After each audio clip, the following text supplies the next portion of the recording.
This serves as an introduction to Thomas Reid's Geometry of the Visible, something extremely confusing, but I want to ask you this question. Does it look like I'm standing in a copse of trees with maybe a little building around me and some dirt and a little pathway? It looks like I'm standing somewhere in nature that cost me too much money in property taxes. But what if I'm actually standing inside of a globe? I'm standing inside of a visual sphere.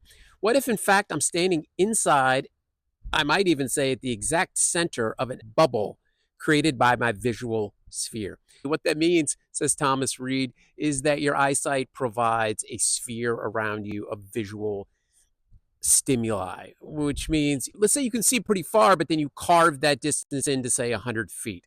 There's an actual sphere in all directions of that 100 feet, because if we're talking about 100 feet in every direction, then you're looking in three dimensions, up, down, left, right, even though this is considered two-dimensional geometry, which I don't understand because I'm an idiot.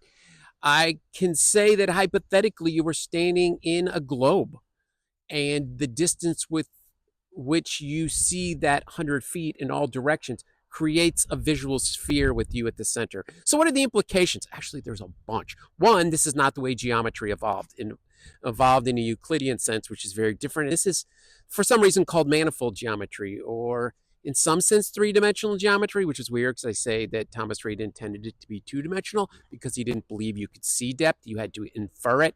God, I'm saying a lot of fucking shit. This is an introduction. You're standing in a bubble, and the big implication is that when you see something at 100 feet, it's not what it really is in your brain. Your brain is actually seeing curved space. So if it's a sphere and I'm looking at a 4-foot stick at the very end of my 100 feet, that is in fact a straight stick, it actually is bent in terms of how you perceive around that sphere, because your 100 feet is different on every single inch of that stick. And so the stick is actually bent.